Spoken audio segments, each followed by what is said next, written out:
Ini dia 8 penyakit yang ditandai dengan kesemutan. Tonton sampai habis ya. 1. Diabetes mellitus. Pada pasien diabetes ini, kesemutan merupakan gejala kerusakan pada pembuluh darah. Akibatnya, darah yang mengalir di ujung-ujung saraf berkurang.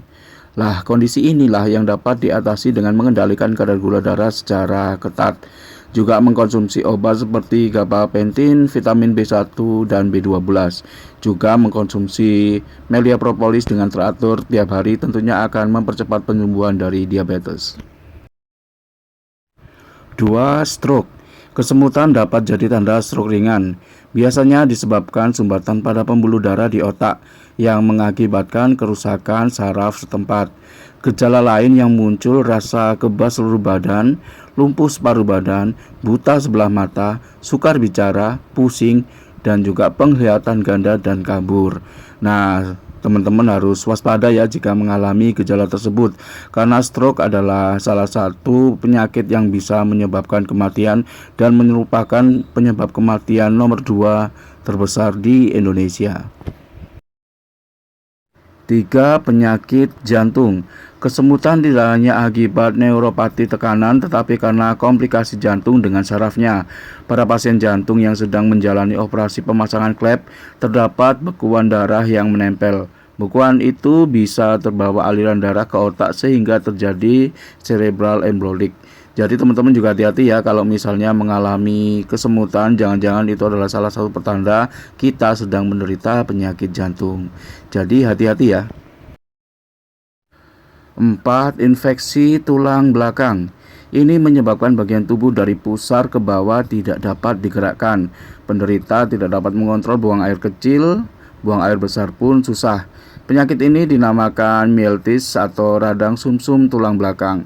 Tingkat kesembuhan tergantung pada kerusakannya ya teman-teman. Bisa sembuh sebagian, tetapi ada juga yang bisa menyebabkan kelumpuhan.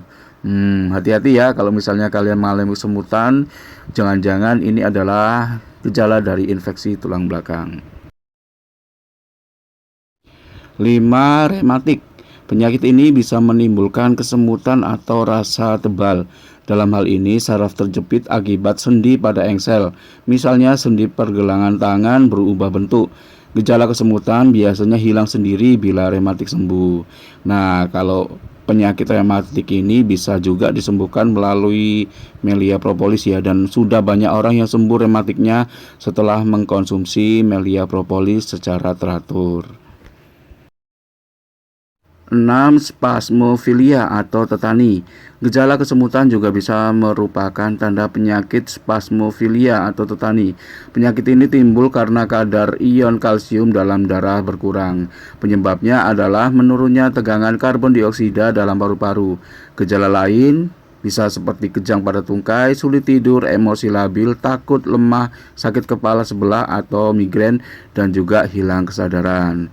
Jadi hati-hati ya teman-teman, kalau misalnya kalian sudah mengalami kesemutan, mungkin kalian menderita spasmofilia ini. 7. Guillain-Barré syndrome. Kesemutan bisa jadi salah satu indikasi penyakit ini teman-teman. Ditandai gejala demam tinggi, batuk, dan juga sesak nafas. Juga diikuti rasa kesemutan dan kebas. Kesemutan biasanya terasa di sekujur tubuh, khususnya pada ujung jari kaki dan juga tangan, karena virus menyerang sistem saraf tepi. Nah, hati-hati ya kalau misalnya kalian sudah merasakan kesemutan, mungkin kalian menderita penyakit ini. Nah, itu tadi ya teman-teman, penyakit-penyakit dengan gejala kesemutan. Jika kalian mengalami salah satu dari penyakit di atas, kalian gak usah khawatir ya. Kalian harus optimis agar bisa sembuh. Nah, selain kalian minum obat dokter, jangan lupa kalian mengkonsumsi melia propolis secara teratur ya. Karena melia propolis ini memang sangat aman sekali, walaupun itu diminum berbarengan dengan resep dokter. Jadi kalian harus tetap optimis agar kalian bisa sembuh.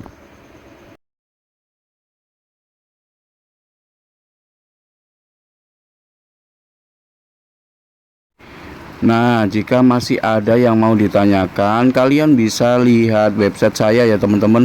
Di situ kalian bisa klik link yang ada di deskripsi.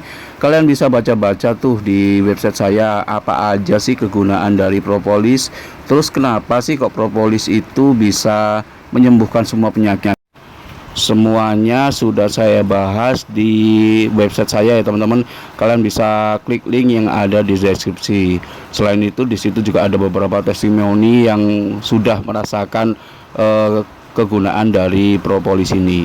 Jadi buat yang sakit nggak usah terlalu pesimis, kita harus optimis dan jangan lupa kalian tetap selalu berprasangka baik kepada Tuhan ya, bahwa penyakit kalian akan segera sembuh. Tentunya kalian juga harus berusaha ya, salah satunya dengan meminum propolis secara teratur. Baik, untuk video kali ini sampai sini. Akhir kata, wassalamualaikum warahmatullahi wabarakatuh.